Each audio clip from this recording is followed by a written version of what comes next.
What's the worst thing your parents have ever said to you? Before we start, welcome back to Reddit Stories Hub. If you're new here, make sure to hit that subscribe button and turn on notifications so you never miss an update. Here, we'll be telling you interesting, thought-provoking stories from Reddit. So, get comfortable and let's jump right in. Story 1. My mother, while kicking me out of her house in the middle of chemotherapy at 25 years of age when I couldn't afford to pay rent on unemployment, said, "I can't believe you expect so much from us just because you got diagnosed with cancer." The craziest part is I've heard from others that she says quotes like that to other people when I'm not in the room. She truly doesn't see the issue with her actions. Oh well, both of my siblings and I went no contact with them after they treated me like a piece of shit for developing a genetic cancer. I'm better off without them. I have other people in my life that actually care. Story 2. My brother got hit by a car and was taken to hospital. He needed an overnight stay for monitoring, so my dad went back home to get him some clothes. When he left, it was just me and Mum in the family room. My mum started crying, so I went to comfort her, and she said, "Why couldn't it have been you?" I was 9.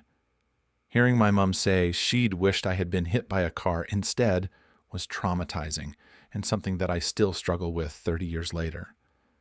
There were many incidents like that over the years. Story 3. I was 17 and arguing with my mother. She grabbed my stepdad's loaded revolver he kept on top of the grandfather clock and pointed it at my face. She looked absolutely unhinged and told me, "I swear I'll kill you." Unfortunately, that's one of several incidents. Almost 30 years later, and she wonders why we have a very distant relationship. Story 4. Once, I broke my arm on a school ski trip, causing the whole trip to come back late. My dad picked me up at school and told me he wasn't taking me to the hospital. Maybe Mom will take me tomorrow. Getting home, both parents refused to take me as they needed their sleep. They put sleep ahead of me. The look the orthopedic doctor gave my mother the next afternoon upon hearing this confirmed it was as F-ed up as I thought. This was the 1980s, so child services weren't involved. Story 5. My mom said, "I wish you had never been born. You were supposed to be a boy." Hey, sorry, Mom. Blame Dad on that one. His swimmers didn't get the memo. Meanwhile, my daughter is the light of my life, and I will never make her feel like my egg donor made me feel. Story 6. Shortly after I turned 18, my mother hit me with, "If I knew how you would turn out as an adult, I would have drowned you as a baby." This is after she was getting off a meth bender with my stepdad all weekend. She just decided that me sleeping in made me a lazy leech on society, when in reality I was working late to help pay bills. Story 7. This line hits home because my dad said this bullshit numerous times, invalidating my feelings and turning me to toxic masculinity in my adolescent years. One day, when I was 20, during an era of trauma, just before my first visit to a mental asylum, we were at each other again. In my rage, I started crying from how bad I wanted to kick the shit out of him. He said this line again. It's a permanently stained memory in my brain. I felt my control hanging by a sinew before I told him how sick I was of that, and shouted at him a line from a song that stated my exact feelings towards him. "You taught me hate, I'll teach you fear." We basically charged at each other and fought, right then and there. After getting thrown to the floor, I downed him with an up kick clean into the chin before scrambling to my feet and taking off down the road. After I moved out, I didn't speak to him for almost a decade. Story 8. I was adopted by a grandparent. One time, when I was about 9, I was acting up, and my grandparent told me, "You should consider yourself lucky that I adopted you. If I didn't come around, you'd probably be living on the street with your parents." I've never forgotten nor forgiven for that. I'm in my 30s. Story 9. I once overheard my dad tell his friend that I was a little sissy-ass fairy, and that once I turned 18, he would completely cut off contact with me. I was 9. I immediately confronted him and told him not only was I going to tell the rest of my family what he just said, but that I had known about his online affairs for months, and I saved all the proof. I was going to tell my mom eventually, but his words genuinely were my catalyst for doing it right then and there. "F you, Dad, your daughter's turned out gay too." Story 10. Why should I buy you anything if you're just going to die anyways? The context for this is that I grew up overweight and was nearly constantly bullied by my parents because of it. I lost a lot of weight when I was 15, starving myself, and the bullying stopped.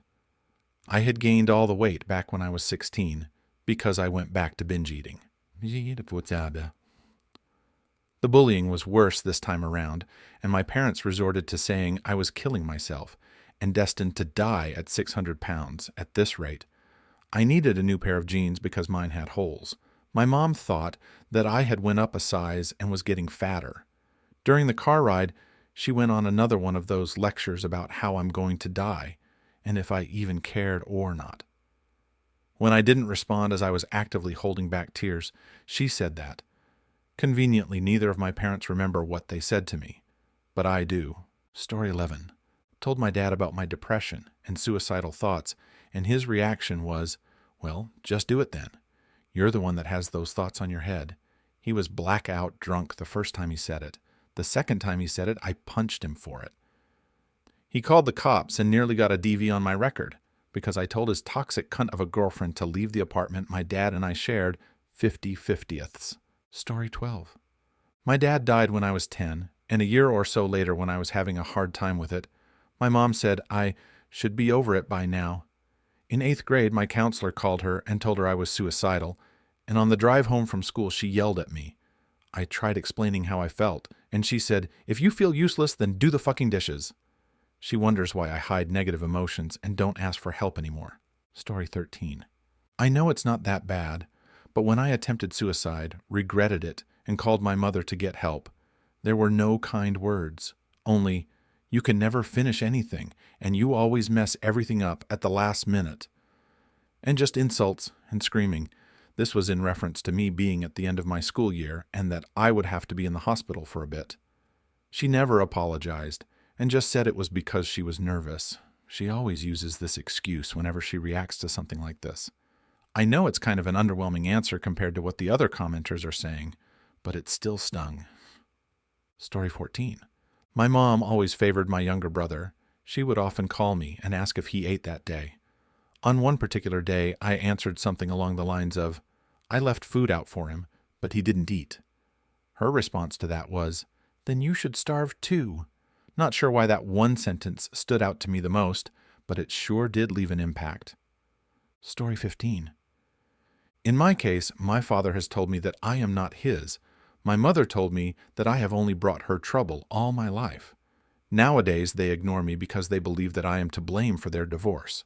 Come on, it's too late. Condoms did exist in their time too. They have made the decision to have me, so I don't see that I am at fault. They have wanted me to commit suicide. I don't understand how they can be so irresponsible to always be blaming third parties for the shitty life they lead. Story 16. My family never went on vacation. We couldn't afford them. When I was 18, my parents told me that they were going out west to see the Grand Canyon, do some hikes, etc. I exclaimed how cool and fun that would be.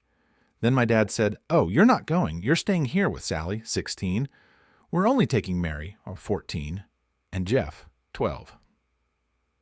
I froze for a minute, trying to compute what he said. Why can't we come? I finally asked. You have summer jobs. We can take time off. Well, we just can't afford to take you.